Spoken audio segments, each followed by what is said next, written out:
Baik, selamat berjumpa kembali anak-anak terkasih dan orang tua di rumah. Kita senang sekali ya dapat berjumpa kembali walau di tengah pandemi ini. Ya, pasang surut informasi soal positif, negatif dan seterusnya ya. Tapi itu urusan lain ya. Kita tetap semangat untuk belajar. Dan hari ini kita akan melanjutkan proses belajar kita. Secara khusus kita akan bicara tentang mobilitas sosial. Ini bukan omnibus law ya. Ada mobil di situ juga, tapi bukan itu omnibus itu. Tapi kita bicara tentang mobilitas sosial. Nah, sebelum kita mulai dengan proses belajar kita akan berdoa bersama. Dan sebagaimana biasa anak-anak berdoa di rumah sesuai agama dan kepercayaannya, dan saya akan memimpin kita sesuai dengan ajaran Kristen. Mari kita berdoa. Tuhan, berkati kami semua dalam proses pembelajaran hari ini.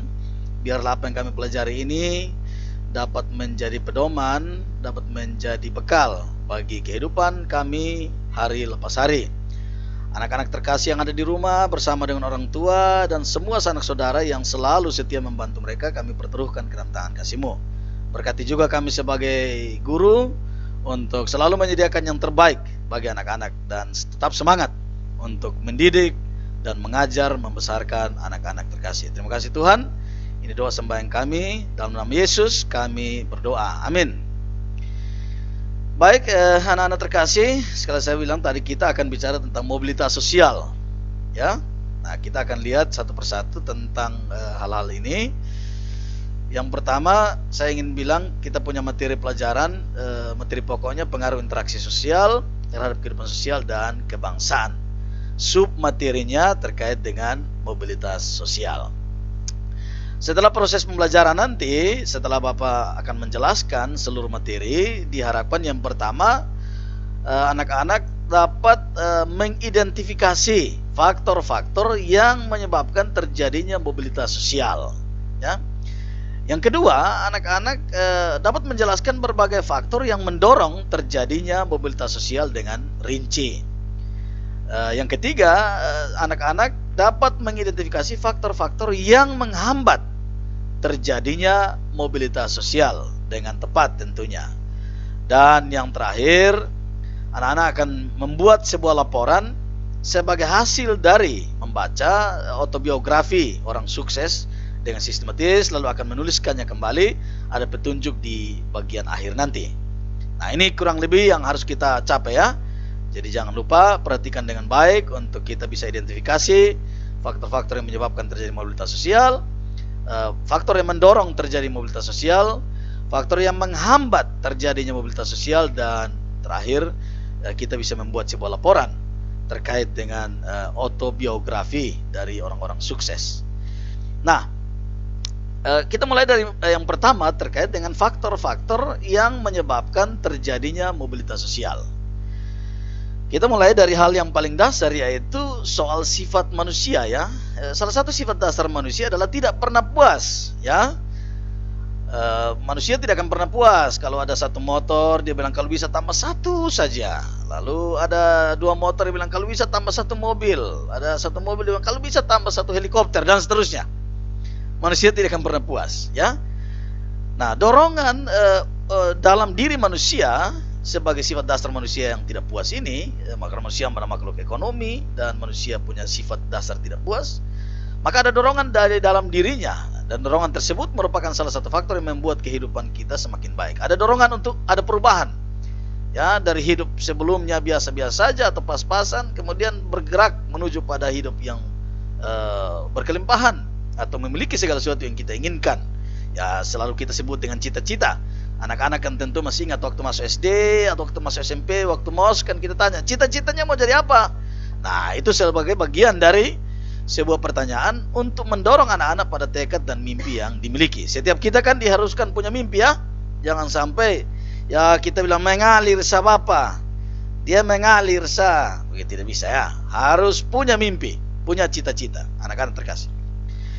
Misalnya jika kita tidak puas dengan nilai ujian yang kita peroleh, kita akan berusaha lebih giat untuk mendapatkan nilai yang lebih besar. Jadi jangan sampai bilang Neo mau bilang apa, potong dari turunan ini susah bisa kerja tugas, jadi tidak bisa. Kalau nilainya kurang baik sebelumnya, usaha nilai diperbaiki, bukan mau bilang apa memang dasar beta begitu sudah potong pun keluarga memang dari dulu nilai sampai ini tidak benar ya. Jika kita tidak puas dengan pekerjaan yang kita miliki, ya kita berusaha cari pekerjaan yang lebih baik. Kan pohon sayang tidak bisa pindah tempat kecuali dipindahkan orang. Kalau manusia kan bisa pindah ke sana kemari kan? Itu ciri makhluk hidup. Ya, salah satu bergerak. Begitu ya.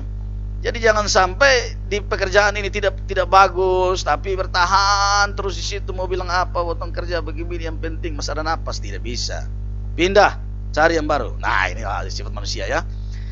Dalam ilmu sosial, perubahan yang terjadi dalam masyarakat dapat kita sebut sebagai mobilitas sosial. Ya, tadi saya bicara itu ya, perubahan dari nilai yang tidak baik kita dorong menjadi baik, dari kehidupan kita sebelumnya kemudian kita dorong menjadi kehidupan yang lebih baik.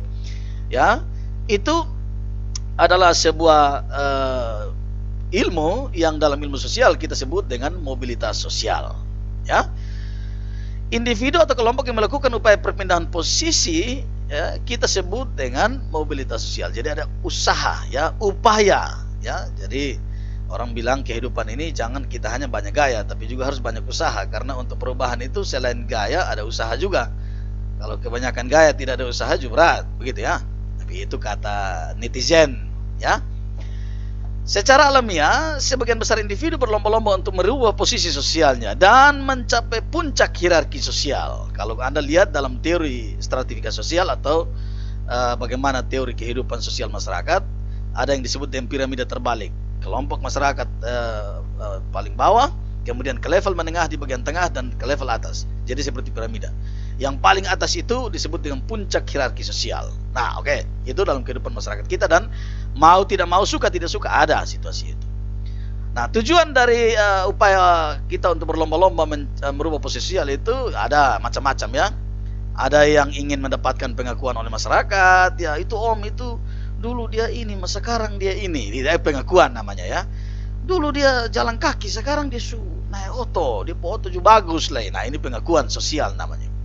Ada yang ingin keluarganya dihormati, ya, ini sebuah upaya ya, dan merubah posisi sosial dan lain sebagainya. Masing-masing bisa isi sendiri, masing-masing dengan motivasinya untuk ada perubahan dalam diri, baik individu maupun kelompok. Nah, mobilitas sosial bukan hanya mengenai hasil perpindahan posisi sosial menjadi lebih tinggi, namun juga bisa menjadi lebih rendah.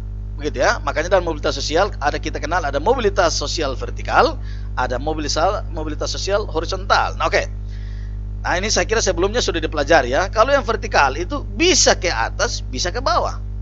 Jadi ada orang yang dulu mungkin dia punya posisi di atas, lu tiba-tiba ada di bawah. Ada banyak contoh dalam kehidupan masyarakat ya. Anak-anak tentu bisa melakukan survei, banyak baca dan bilang, dulu dia, wih itu orang dulu, tapi wih sekarang, aduh, begitu ya. Jadi ada itu ya, tapi ada mobilitas yang sifatnya vertikal, itu dia kemudian ke atas, ada yang ke bawah. Nah, ada yang berpindah namun tetap pada satu level ya, itu mobilitas sosial horizontal ya.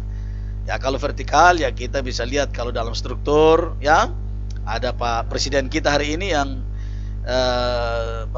mulai dari seorang pengusaha mebel, kemudian menjadi wali kota, dari wali kota menjadi gubernur, gubernur menjadi presiden. Nah, ini disebut perubahan. Ya, ada tahapan-tahapan perubahan. Itu mobilitas vertikal yang menuju ke atas. Nah, faktor-faktor penyebab mobilitas sosial ada banyak ya. Ada beberapa yang saya catat di sini. Yang pertama, perubahan kondisi sosial. Ya, yang pertama, perubahan kondisi sosial. Struktur kelas dan kasta dalam masyarakat dapat berubah dengan sendirinya karena adanya perubahan dari dalam maupun luar masyarakat. Kemajuan teknologi misalnya dapat membuka kemungkinan timbulnya mobilitas sosial ke atas, dan perubahan ideologi juga dapat menimbulkan stratifikasi baru. Nah, saya ingin jelaskan sedikit ya, anak terkasih. Jadi kemajuan teknologi misalnya ya dapat menimbulkan membuka kemungkinan timbulnya mobilitas ke atas ya. Misalnya ya, kita sekarang ya, dulu kalau kita mau belanja sesuatu kita datangi tokonya, tanya-tanya penjualnya, dialog di situ, ya dan seterusnya. Tapi hari ini tidak. Ya, Anda bisa kerja di rumah dan kemudian proses-proses itu bisa, makanya ada istilah kalau di pandemi ini kan Anda tentu ingat betul ya, work from home. kerja dari rumah. Makanya kita juga ini kan belajar dari rumah ini kan, ya toh. Nah, ini ada sebuah proses yang sebuah proses perubahan yang terjadi akibat dari kemajuan teknologi. Nah, ini dia bisa membuka kemungkinan timbulnya mobilitas ke atas, ya, dan perubahan ideologi juga dapat menimbulkan kelas-kelas sosial yang baru, ya. Jadi perubahan kondisi sosial dapat merubah sebuah keadaan, ya, baik individu maupun kelompok, ya. Jadi kalau ini di sini kita ambil saja contoh terkait kemajuan teknologi. Yang kedua, ras atau kesukuan, ya. Tingkat diskriminasi tertentu terhadap anggota-anggota ras dan kelompok suku tertentu tidak dapat dipungkiri, ya, masih terjadi dalam dunia bisnis, industri, bahkan pendidikan. Latar belakang ras dan suku bisa saja menjadi faktor penting dalam mempengaruhi kemungkinan maupun peluang seseorang untuk melakukan mobilitas vertikal atau ke atas, perubahan menjadi lebih baik. Jadi kalau saya sebut mobilitas vertikal, Anda bayangkan bahwa itu perubahan dari yang sebelumnya kurang ini menjadi lebih, begitu ya, menjadi lebih baik. Nah, diskriminasi ini kadang-kadang karena akibat ras, orang mau usaha tapi dia suku mana ditanyai, ya, ada pembatasan, ada membuli, ada dialog-dialog yang tidak cerdas yang membuat akibat ras dan kesukuan seseorang didiskriminasi sehingga dalam persaingan di masyarakat tidak menjadi fair. Nah, ini kadang-kadang bisa saja, tapi bisa juga justru kadang-kadang hal tersebut bisa mempengaruhi orang untuk dia menuju pada mobilitas vertikal. Yang ketiga adalah ekspansi teritorial dan gerak populasi. Nah, ekspansi teritorial dan perpindahan penduduk yang cepat, misalnya perkembangan kota, transmigrasi, membuktikan ciri fleksibilitas struktur, stratifikasi, dan mobilitas sosial. Nah, saya ingin bilang begini, contoh ya, kita Kota Kupang. Saya kira karena pandemi ini ya situasi banyak di rumah ya pasti sudah banyak jalan-jalan ya. Ya, beberapa wilayah Kota Kupang ini ya dulunya adalah daerah yang mau dibilang pinggiran ya, yang perkembangannya, tapi begitu datang pembangunan, begitu datang perkembangan kota, begitu banyak orang masuk dari tempat yang lain ke sini, ya, ada perubahan-perubahan dalam kehidupan bermasyarakat. Ada mobilitas sosial, ada pergerakan perubahan ya. Ya, dulu orang bisa saja buka kios di satu tempat dan kemudian hanya 2 rumah tangga di situ, ya siapa mau beli? Tapi karena semakin banyak rumah dibangun, ya, ada pemukiman baru, sebelumnya dari sedikit orang belanja menjadi semakin banyak orang belanja, dan ada perubahan dalam kehidupan ekonomi masyarakat. Nah, ini kita sebut sebagai mobilitas sosial akibat ekspansi teritorial dan gerak populasi, begitu ya. Dulu Kota Kupang ini dan Kabupaten Kupang dulu satu, ya, tapi sekarang sudah dipisah menjadi 2. Ada yang namanya Kabupaten Kupang sebagai kabupaten induk, dan ada yang namanya Kota Kupang sebagai wilayah pemekaran. Dan begitu mekar, nah, ini ekspansi teritorial dan gerak populasi ini kemudian membuat ada perubahan-perubahan. Ya, kota ini mengalami perubahan-perubahan yang luar biasa sampai dengan saat ini. Nah, yang berikut, komunikasi yang bebas. Pendidikan dan komunikasi yang bebas secara efektif akan memudahkan semua batasan dari strata sosial yang ada dan merangsang mobilitas sosial sekaligus menerobos rintangan yang menghadang. Ya, jadi komunikasi yang bebas secara efektif ya. Ya, kita tahu sekarang teknologi sangat berkembang maju, terkhusus teknologi komunikasi. Orang bisa membangun komunikasi dengan cara-cara yang baru, bisa menembus batasan-batasan dan strata yang ada. Dulu kan mau bicara itu kan antara yang disebut dengan raja atau yang disebut dengan pemimpin yang lebih di atas atau orang tua, dan kemudian itu kan kita punya gap yang luar biasa. Tapi hari ini orang dia tidak perlu bicara langsung, dia cukup buat TikTok, dia cukup buat YouTube, video dia muat di YouTube, atau dia cukup muat di Facebook, dan seterusnya. Komunikasi menjadi berubah. Gaya komunikasi sudah sangat berubah jauh, dan itu bisa saja merangsang mobilitas sosial dan menerobos rintangan yang menghadang dalam perubahan-perubahan di kehidupan bermasyarakat. Nah, yang berikut pendidikan. Nah, ini penting ya. Anak-anak sementara mengikuti proses pendidikan, dan saya ingin kasih tahu, saya punya filosofi dalam dunia pendidikan. Saya bilang begini, sekolah memang susah, tapi kalau tidak sekolah akan jauh lebih susah. Saya mau kasih ingat, anak-anak catat ya, memang sekolah ini susah karena kita harus belajar, bangun pagi, baca buku, kerja tugas, ya, dituntut untuk bekerja maksimal menggunakan akal budi, pengetahuan yang kita miliki. Tapi kalau tidak sekolah jauh lebih rumit, ya. Karena apa? Nah, kita baca ya, dalam kaitan dengan mobilitas vertikal, perubahan yang lebih baik. Saya bilang, ingat, Mobilitas vertikal bicara perubahan yang lebih baik. Fungsi pokok pendidikan formal adalah membekali individu dengan keterampilan-keterampilan yang diperlukan untuk memasuki pasaran kerja. Kalau Anda sementara ikuti mungkin om, tante, kakak, adik, sementara ikut tes sekarang, ya ikut tes PNS misalnya, ya itu salah satu ya.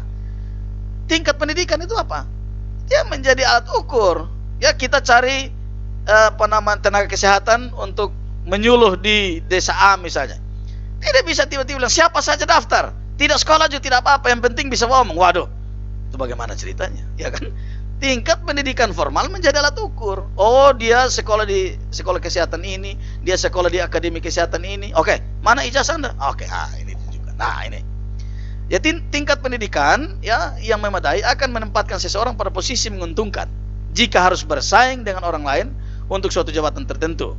Jenis-jenis pekerjaan yang menuntut tingkat pendidikan tinggi pada umumnya memberikan gaji yang memuaskan. Ya, jadi mungkin dia bukan alat ukur satu-satunya, tapi jangan lupa tingkat pendidikan yang memadai memberi kesempatan lebih luas bagi kita untuk bersaing dalam dunia kerja. Dalam dunia kerja ini ada dua ya, baik itu kita mencari kerja maupun menciptakan kerja. Orang-orang dengan pendidikan yang cukup bagus biasanya juga punya inovasi-inovasi untuk membantu dalam dunia pekerjaan. Pembagian kerja. Terbukanya kemungkinan bagi mobilitas sosial dalam masyarakat lebih dipengaruhi oleh pembagian kerja yang ada. Jika tingkat pembagian kerja sangat tinggi dan lebih dikhususkan, mobilitas sosial akan sulit. Ini karena apa? Spesialisasi kerja yang menuntut keterampilan khusus. Oke, baik ya. Nah, sekarang kita lanjut pada poin yang berikut, yaitu faktor yang mendorong terjadinya mobilitas sosial.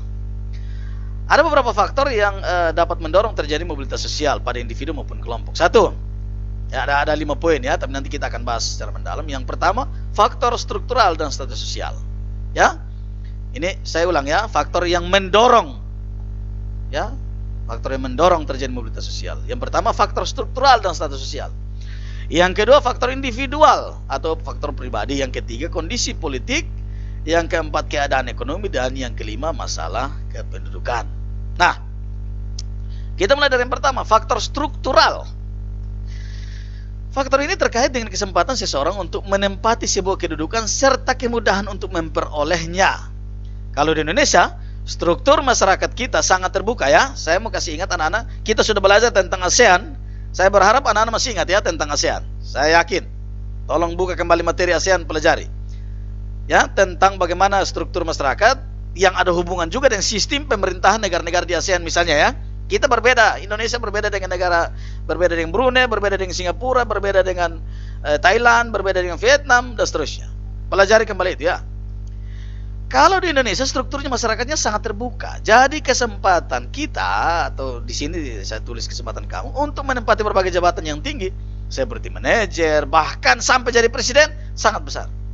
Jadi yang sampai ada kawan yang bilang begini, saya mau jadi presiden. Anda bilang, hah? You mimpi kok? Tidak bisa. Jangan. Itu semua orang berkesempatan bermimpi mau jadi apa saja.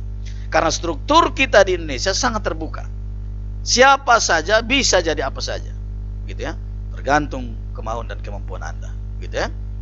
Jadi orang bisa jadi direktur, bisa jadi kepala sekolah, bisa jadi wali kota, bisa jadi seorang petani sukses, bisa jadi apa. Struktur kita sangat terbuka. Begitu ya. Yang kedua, individu. Ya, kalau faktor ini terkait dengan kualitas individu yang dilihat dari segi sikap, pengetahuan dan keterampilan. Manusia mesti punya itu ya, punya sikap, pengetahuan dan keterampilan yang baik. Manusia dilahirkan dalam status sosial yang dimiliki orang tuanya. Jika seseorang tidak puas dengan status sosial yang diwariskan, ia dapat berusaha untuk mencapai status sosial yang lebih tinggi. Namun dia harus berpendidikan terlebih dahulu agar menjadi individu yang berkualitas. Ya, berpendidikan yang di sini kita maksud ada banyak ya, pendidikan formal, non formal, informal, begitu ya tentu ya. Jadi dia harus berpendidikan untuk menjadi individu yang berkualitas. Faktor individual juga termasuk dorongan keinginan untuk melihat daerah lain. Misalnya ya, orang bilang saya pesiar ke Kupang dulu. Ya ternyata sampai di Kupang karena kapasitas yang dia miliki, dia bisa jadi berubah. Atau misalnya ada pergi ke Jakarta atau ke luar negeri atau kemana saja. Begitu ya. Nah, saya ingin tekankan kembali sini ya, bahwa setiap kita dilahirkan dalam status sosial yang dimiliki orang tuanya. Saya mau bilang begini ya anak-anak, kita tidak bisa memilih dilahirkan di mana ya. Silakan dievaluasi, silakan dipikirkan. Tidak ada. Saya kalau bisa memilih, saya mau lahir di Amerika, saya mau lahir di Kanada, itu tidak bisa. Kita tidak bisa memilih lahir di mana, tetapi kita bisa memilih ya untuk jadi seperti apa, begitu ya, dalam status sosial kita. Semua orang bebas untuk punya status sosial yang baru, begitu ya. Jadi yang kita sebut sebagai sebuah perbaikan dalam status sosial. Yang ketiga, ekonomi. Jika situasi ekonomi dalam masyarakat cenderung baik, maka mobilitas sosial pun dapat terwujud. Ya, kondisi ekonomi yang baik membuat masyarakat dengan mudah memperoleh modal, pendidikan, dan kesempatan lainnya. Tapi kalau kondisi ekonomi buruk, maka masyarakat akan memiliki kesempatan terbatas, sehingga sulit untuk memenuhi seluruh kebutuhannya, dan mobilitas sosial tidak terjadi. Nah, saya ingin bilang begini, kalau kita lihat hari ini pandemi, maka kita tentu dituntut untuk punya kreativitas dalam membangun ekonomi kita. Karena cara-cara kita yang lama dulu sudah berubah, karena situasi pandemi ini ada perubahan-perubahan yang sangat besar. Dulu kita offline paling banyak, sekarang harus ada juga online. Politik. Nah, faktor ini juga sangat bergantung pada situasi politik suatu negara. Keadaan negara kita keadaan sebuah negara yang tidak stabil akan mempengaruhi kondisi keamanannya. Ya, untungnya saat ini kita punya kondisi keamanan Indonesia lumayan baik ya. Walaupun ya kita tahu bahwa ada satu dua gejolak-gejolak kecil di mana-mana, tapi ya kurang lebih roda pembangunan masih dapat berjalan. Dengan begitu ketersediaan dan kemudahan dalam bekerja juga lebih baik, sehingga masyarakat mampu melakukan mobilitas sosial. Ya, tapi pada faktor ini, kalau pada kondisi kita hari ini, tentu sedikit berbeda. Karena pandemi, maka banyak perubahan-perubahan yang terjadi. Ada orang yang mungkin berhenti dari kerja, ada orang yang harus memulai dengan sebuah pekerjaan-pekerjaan yang baru, ada orang yang harus menciptakan kerja-kerja baru. Situasi pandemi hari ini tentu merubah sedikit dari keadaan ekonomi kita. Tapi saya kira kita harus tetap bangkit, ya, tidak bisa kita tangisi yang lalu, tapi kita harus pikir untuk ke depan. Kependudukan. Ya, data menunjukkan bahwa jumlah penduduk Indonesia terus bertambah. Sekarang kalau per data tahun 2020, kita sudah 270 juta penduduk di Indonesia ya. Yang ikut kita ya Filipina ya, 100 lebih juta penduduk.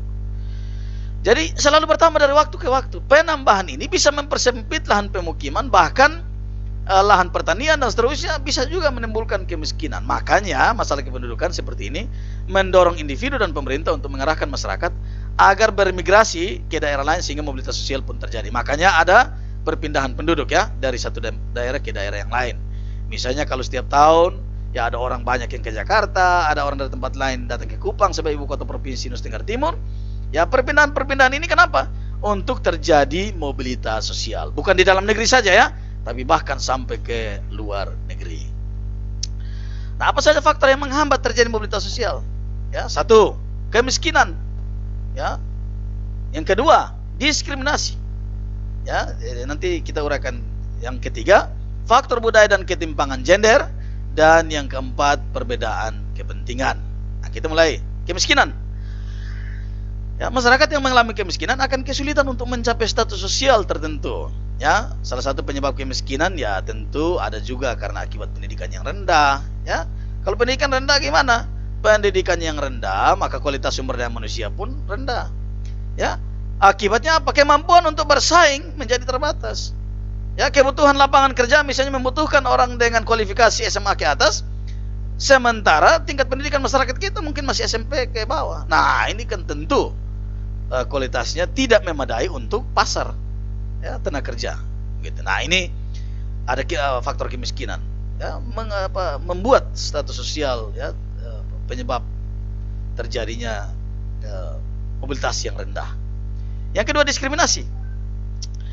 Ya, diskriminasi adalah membedakan perlakuan terhadap sesama karena alasan bangsa, suku, ras, agama, golongan dan seterusnya. Nah, perlakuan yang membedakan ini sepertinya dia kurang baik ya. Selain dapat mengakibatkan konflik, juga dapat menghambat mobilitas sosial. Jadi kita lihat orang ini, dia orang mana? Kenapa dia ada di sini? Dia mau usaha apa? Dia kenapa buat di sini apa? Nah, ini proses pembeda-bedaan seperti ini, perlakuan-perlakuan yang tidak adil, yang kita sebut dalam ilmunya disebut diskriminasi itu, ya. Jadi baca baik-baik, karena ada diskriminasi. Sekarang ada orang demo-demo panjang lebar, banyak mahasiswa bicara banyak kata-kata jangan sampai tidak mengerti arti juga. Tapi ya tidak apa-apa lah, itu soal lain ya. Tidak usah kita masuk ke situ. Saya harap anak-anak tidak pergi ya, belajar rajin dulu, nanti itu tugas kakak untuk urusan itu. Yang ketiga, perbedaan jenis kelamin ya, atau ya, gender ya. Membeda-bedakan jenis kelamin, seperti kalau kita di apa namanya dulu ya, sekarang sudah ada perubahan yang sangat luar biasa, tapi masih ada juga wilayah-wilayah tertentu atau ada akibat dari pembeda-bedaan ini atau ketimpangan ya, ketimpangan dalam proses memperlakukan laki-laki dan perempuan ya, bilang bahwa laki-laki punya derajat lebih tinggi daripada wanita, bisa menghambat mobilitas sosial. Ya dulu itu orang bilang ya yang sekolah itu laki-laki saja, perempuan mau buat apa sekolah, begitu ya. Tapi sekarang tidak, semua orang harusnya berkesempatan sekolah. Jadi kalau masih ada seperti itu salah satu tentu yang menyebabkan terjadinya ya pelambatan dalam mobilitas sosial, secara khusus mobilitas vertikal ke atas ya. Perbedaan kepentingan, kompetisi atau persaingan dalam melakukan mobilitas sosial vertikal antara suatu individu dan individu yang lain menunjukkan adanya perbedaan kepentingan. Apabila perbedaan kepentingan yang tidak bisa dikelola, maka akan menghambat individu untuk melakukan perpindahan posisi sosial menjadi lebih baik. Ya, jadi ada perbedaan kepentingan. Nah, perbedaan ini tentu harus dikelola. Kalau dalam sistem, misalnya kalau kita di negara kita, sistem kita demokrasi, perbedaan-perbedaan kepentingan itu dikelola oleh lembaga-lembaga yang mengatur proses pemerintahan di bangsa kita. Nah, itulah materi kita hari ini. Pada akhirnya anak-anak saya harap untuk bisa memperhatikan dengan baik tugasnya ya. Ini sederhana saja. Baca ya, baik itu ada buku elektronik atau bisa cari di mana-mana ya tentang biografi orang sukses baik di dalam negeri maupun di luar negeri. Ya silahkan cari berbagai sumber ya. Tentu sumber yang dapat dipertanggungjawabkan ya. Jangan cerita teman bilang dengar kayak dia orang sukses. Nah ini tidak bisa ya. Beta pun ini waktu sukses, Pak, janganlah. Nanti cari sumber yang terpercaya. Boleh saja orang di sekitar Anda ya. Bacalah baik-baik buku tersebut, kemudian atau baca baik-baik referensi itu, kemudian ceritakan kembali secara singkat. Satu, siapa orang sukses itu? Kedua, bagaimana cerita dia mulai dari merangkai karirnya atau meniti prosesnya dari awal sampai menjadi orang sukses. Ya. Bagaimana sampai dia bisa jadi orang sukses? Apakah orang tersebut dalam berusaha selalu berhasil atau pernah mengalami kegagalan? Ya cerita-cerita, dilihat dia punya proses itu. Ya bisa saja ya orang terdekat atau saudara atau om atau kenalan siapa saja bisa diuraikan ya. Yang penting sekali lagi sumber datanya valid. Ya bukan menghayal baru tulis ya. Jangan. Jadi ada referensinya, ada sumbernya. Nah, bagaimana hambatan orang untuk menjadi sukses? Bagaimana kegiatan sosial orang tersebut? Ya, dan tuliskan dengan rapi pada sebuah folio bergaris. Saya kasih contoh ya. Misalnya Anda menguraikan tentang presiden kita hari ini, Presiden Jokowi. Mulai dari karir paling bawah sampai hari ini menjadi seorang presiden. Atau Anda mau tulis misalnya tentang George Washington, Presiden Amerika Serikat, boleh. Atau Anda mau tulis tentang Bob Sadino, boleh. Anda mau tulis tentang Albert Einstein atau siapa, silakan ya. Atau sekarang Jack Ma dan seterusnya, silakan. Ada banyak juga misalnya di Kupang menulis tentang Pak Wali Kota Kupang, Pak Gubernur Nusa Tenggara Timur, ya bisa saja. Yang penting sumbernya dapat dipastikan dan dapat dipertanggungjawabkan. Ya. Jadi anak-anak tolong perhatikan dengan baik tugas ini. Tidak perlu panjang-panjang, tapi minimal Anda menjawab beberapa poin dalam tugas ini. Ya, saya kira sampai sekian dulu. Jangan lupa terus belajar ya secara mandiri. Anak-anak terkasih, jangan lupa pandemi ini membuat kita mesti lebih giat dalam proses belajar ya. Karena Anda belajar mandiri harus sudah mulai menemukan cara terbaik untuk bisa mandiri belajar. Tidak harus diperintah, tapi suatu saat kita akan bertemu anak-anak sudah mandiri, sudah jadi orang yang hebat. Begitu dimintai sesuatu, inisiatifnya jalan bagus. Yang kedua, tetap semangat dan berpengharapan. Jangan sampai pandemi bikin kita semangat hilang. Jangan, semangat harus tetap ada, tetap berpengharapan. Tentukan perubahan dengan terus tingkatkan kapasitas. Jangan lupa banyak membaca. Kesempatan kita di rumah ini bukan untuk kita manfaatkan waktu dengan baik. Banyak membaca, tingkatkan kapasitas. Kalau Anda punya keahlian di bidang-bidang tertentu, ini kesempatan. Di bidang bahasa, perkuat bahasa Anda, bahasa Inggris atau bahasa asing lain. Kalau Anda punya kemampuan di bidang seni, perkuat itu. Anda punya kemampuan di bidang olahraga, perkuat itu. Ini kesempatan cukup terbuka bagi Anda untuk menunjukkan kompetensi dan kapasitas Anda. Berkreasi dan berinovasilah. Jangan lupa selalu berkomunikasi. Ya, baik dengan orang tua, dengan sesama, dengan Bapak Ibu guru, juga dengan Tuhan. Jadi jangan sampai tidak rajin ibadah lagi, jangan ya. Tetap rajin ibadah, rajin bekerja, selalu komunikasi dengan orang tua, dengan Bapak Ibu guru dan sesama. Ya, saya kira itu yang dapat kami sampaikan hari ini. Kita akan menutupnya dengan doa. Mari kita berdoa. Tuhan, terima kasih kami sudah belajar. Berkati kami sehingga apa yang kami pelajari ini dapat menjadi kekuatan bagi hidup kami. Berkati anak-anak terkasih, mereka harus tetap semangat, menjadi anak-anak yang mandiri, menjadi anak yang punya inisiatif untuk berubah dan menjadi lebih baik ya Tuhan. Terima kasih. Berkati kami terus sebagai Bapak Ibu guru untuk mempersembahkan yang terbaik. Berkati para orang tua, sanak saudara yang selalu membantu. Berkati pemerintah kami, berkati semua kami di institusi kami ini, di SMP Negeri 2 Kupang ini ya Tuhan. Terima kasih Tuhan. Ini doa ini sembahyang kami di dalam nama Yesus kami berdoa. Amin. Terima kasih anak-anak terkasih. Tetap semangat belajar. Jangan lupa ya, pada saatnya kita akan bertemu kembali. Anak-anak harus tetap jaga kesehatan, tetap ikuti protokol kesehatan ya yang ada. Ya, jaga kondisi di sekitar Anda untuk Anda tetap dalam keadaan sehat. Semangat selalu, Spendo Jaya. Sampai berjumpa kembali.